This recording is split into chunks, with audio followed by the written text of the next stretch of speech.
no visual on the telemetry. Nothing.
I'm Dr. Aran Stephens, and I've been tracking the Vumbi Pride for 20 years. That Lioness, the one we can't find, she's Sikio. It means ear in Swahili for the notch she earned fighting hyenas for her first litter.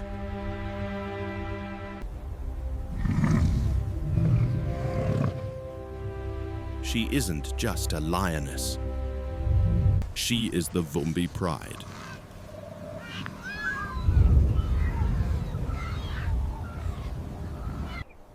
And she is gone.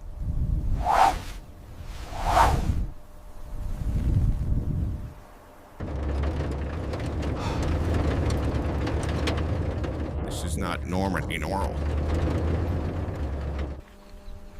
In 2 decades of fieldwork, I have never known Sikio to be separated from her cubs for more than a few hours. She is the core, the central nervous system of this dynasty. Her sisters, her daughters, they all take their cues from her.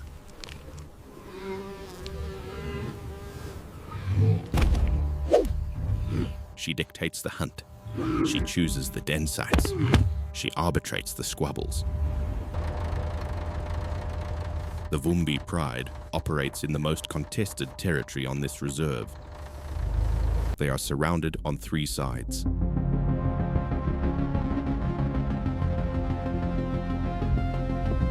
To the north, the new coalition of young males, brutal, untested, and eager to claim territory.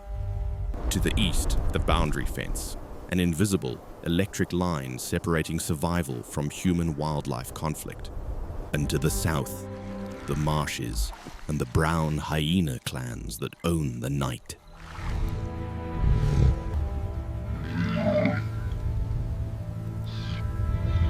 Sikio is the grand strategist. She is the only one who knows how to navigate this matrix of threats, and she has been teaching it. But the lesson wasn't finished.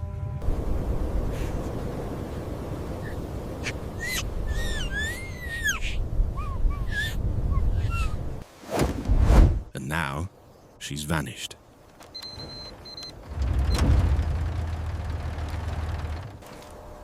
Her radio collar, our only lifeline, went silent 36 hours ago.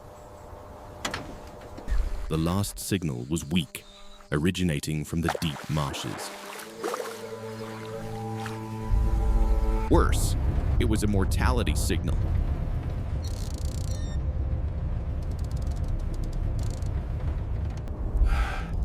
That's a specific ping the collar sends when it hasn't moved in over 8 hours. It's a signal designed for a biologist's worst fear: recovering a body. But we found the collar.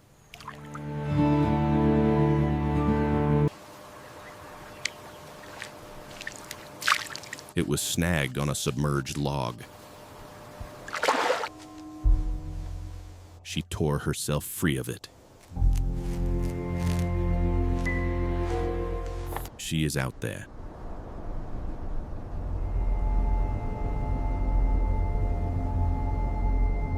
Somewhere.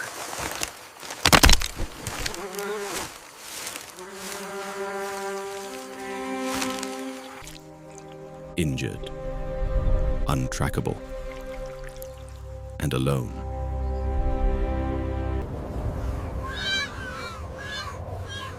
For her cubs, this is a death sentence. They are too young to regulate their own body temperature for long.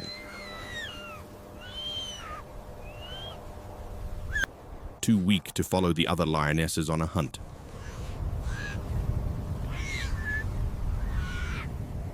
And the rest of the pride, they are already coming apart at the seams.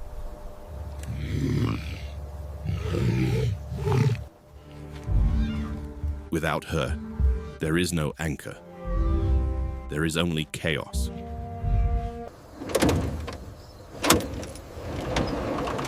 We are no longer researchers. We are a search and rescue team, a diverse team, including an East Asian and a Hispanic male. The mission has one objective: find Sikio.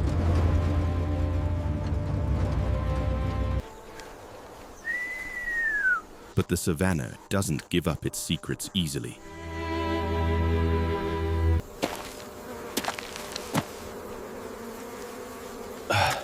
We are searching blind.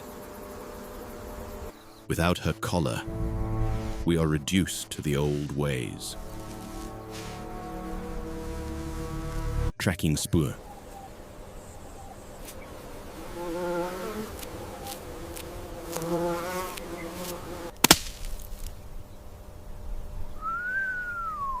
Looking for broken branches.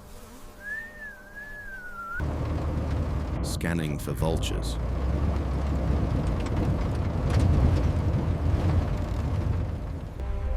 We are looking for a single, wounded lion in an ecosystem built to erase the weak.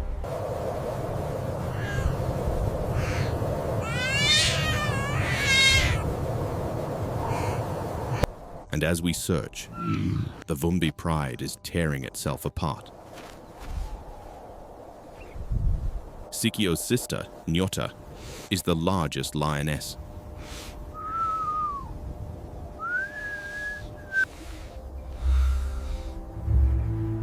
She is strong.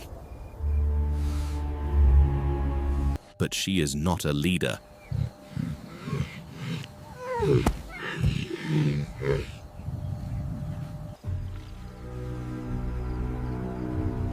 On the second night, she tries to initiate a hunt. It's a disaster.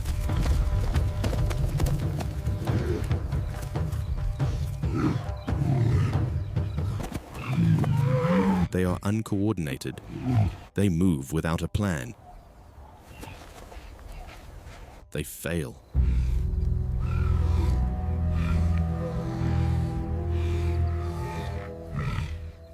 This is the critical distinction. Sikio possessed knowledge. Nyota only possesses power.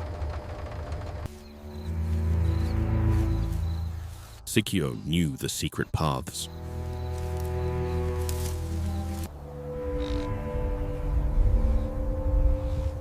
She knew which way the wind would turn.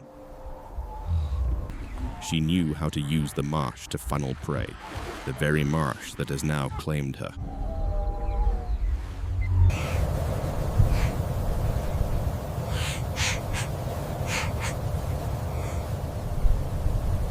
The cost of this failure is high.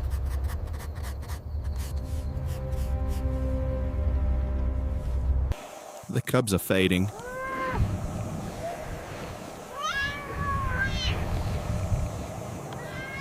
Their coats are dull.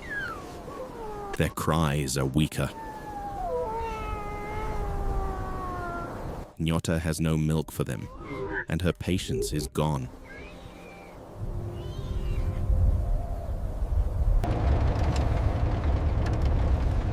This is the brutal calculus of natural selection. My field notes become a grim ledger.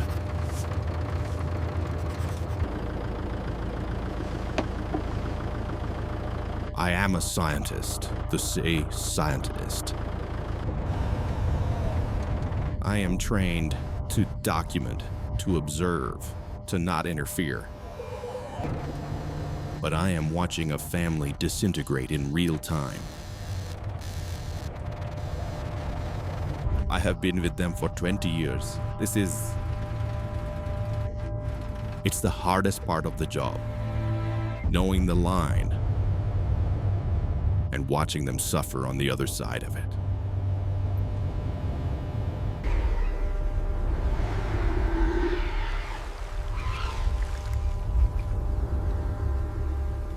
And the hyenas know.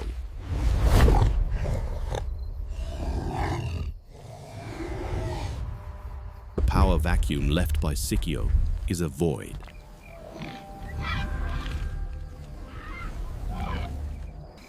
And the Marsh clan is flooding in to fill it.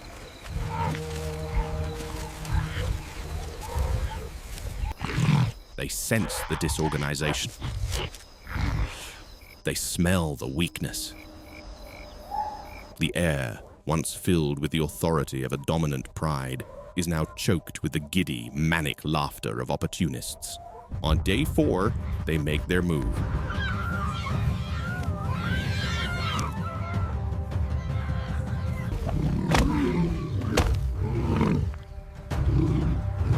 Nyota is a brutal fighter.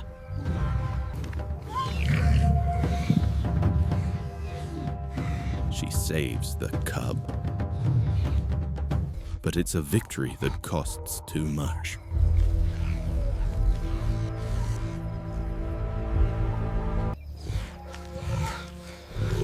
She is exhausted.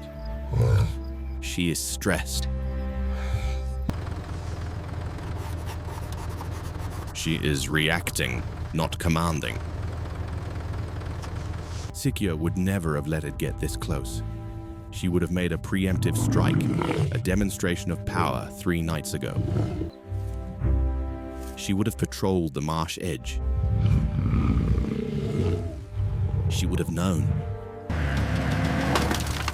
We redouble our search. We have to.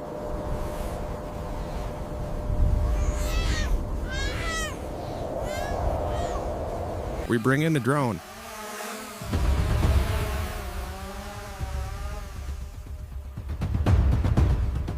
Hour after hour. Battery after battery. Just nothing.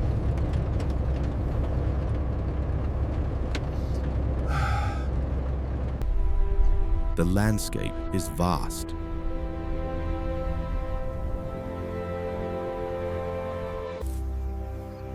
And she is designed to disappear. I began to lose hope.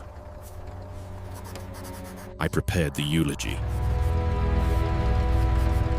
I sat in the vehicle, the sun going down on day 5, and I wrote in my notebook, Vumbi dynasty ends.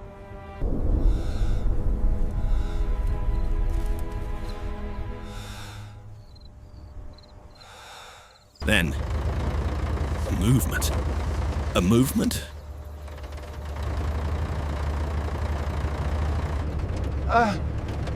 Not the drone. Not the trackers. The vultures.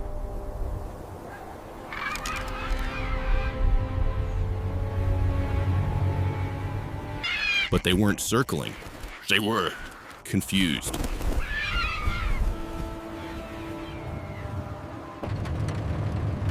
It wasn't a kill. It was something else. It meant the animal was still alive. It was still moving. It was still fighting them off. We drove.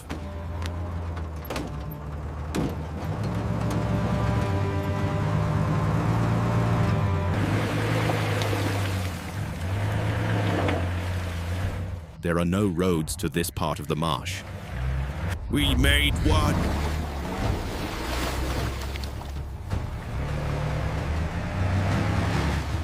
Pushing through the deep, wet soil.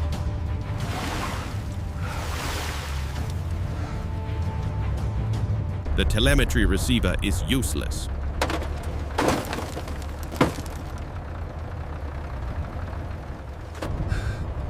My heart is hammering against my ribs.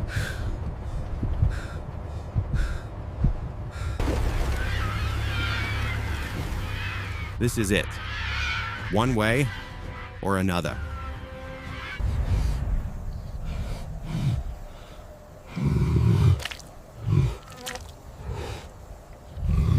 She was there.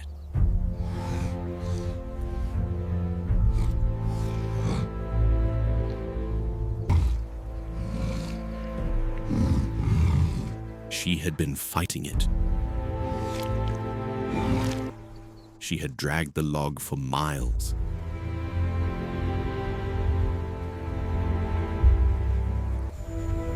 She was weak. She was weak.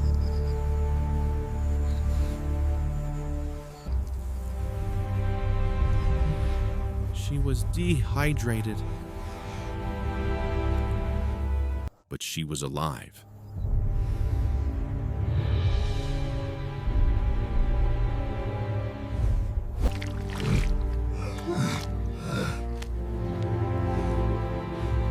She lifted her head. She let out a low, guttural growl. The queen of a Vumbi.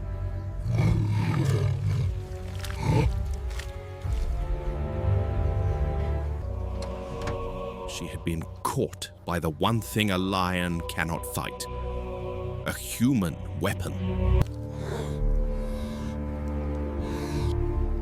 The wire had cut deep into her leg.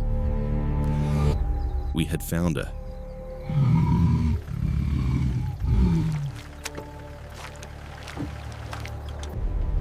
But the clock hadn't stopped. A new one had just begun. She had maybe 24 hours before the infection turned septic. We had a choice to make. We had a choice to make.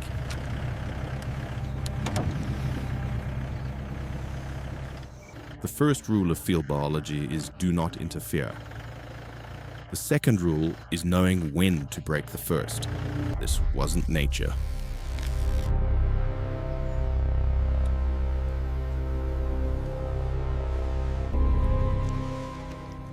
That wire snare was our contamination.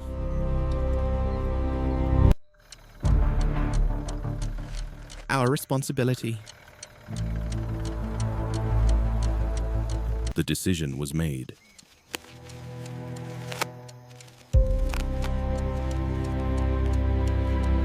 We had one shot.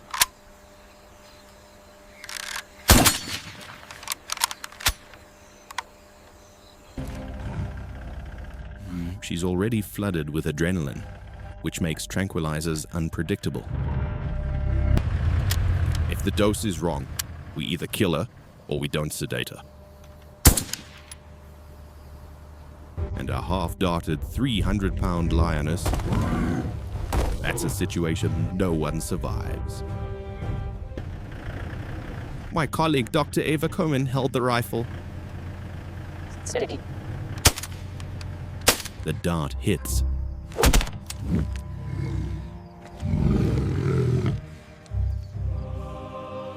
She roars, a deep, agonizing sound.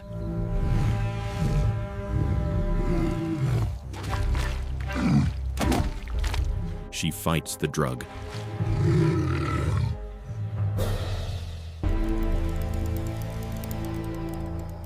She fights it for 7 agonizing minutes.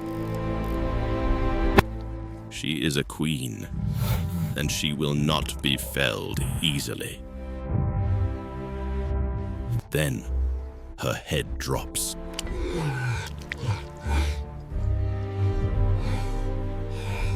Joe! We move in. This is the moment the clock truly screams.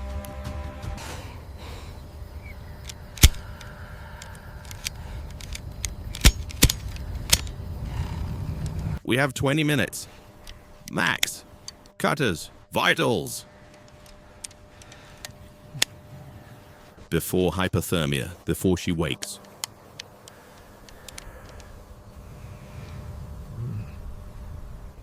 The wire is off. The wound is cleaned. We inject long-lasting antibiotics. It is a horrific injury.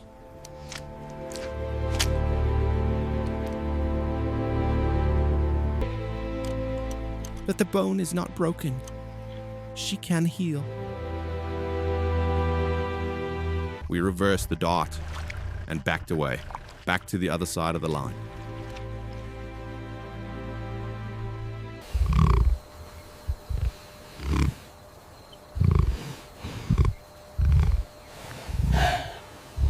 She woke up an hour later as the sun began to set. She stood.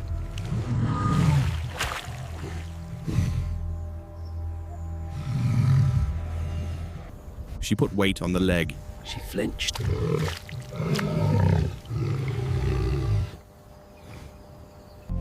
Then she looked. Right at our vehicle.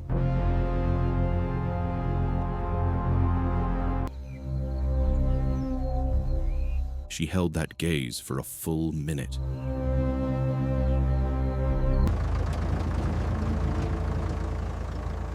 Was it gratitude?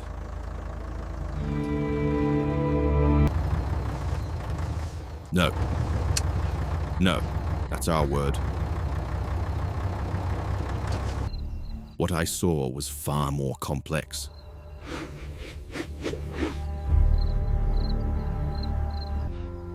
It was a scientific form of recontextualization. She no longer perceived our vehicle as a threat, but as a persistent, neutral part of her landscape. She was tolerating us. And in that tolerance, we were able to help. She turned and began the long walk home.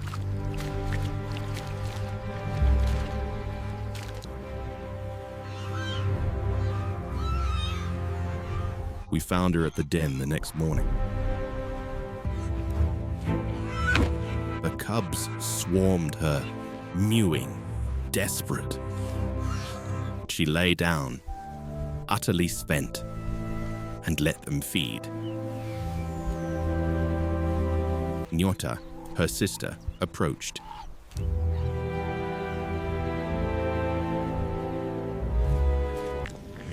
She didn't posture. She didn't challenge.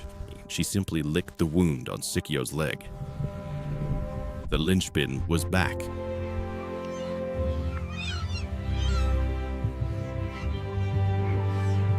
The Vumbi Pride was whole.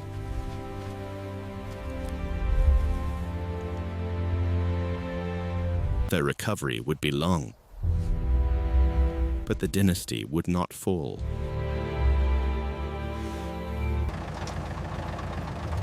Sikio's snare was a single piece of wire, but it represents a war of attrition against these wildernesses. The Vumbi Pride survived this encounter, but the threat of snares, habitat loss, and human conflict presses in on them every single day. The work of the Vumbi Lion Research Project is what allows us to be there, to answer the call.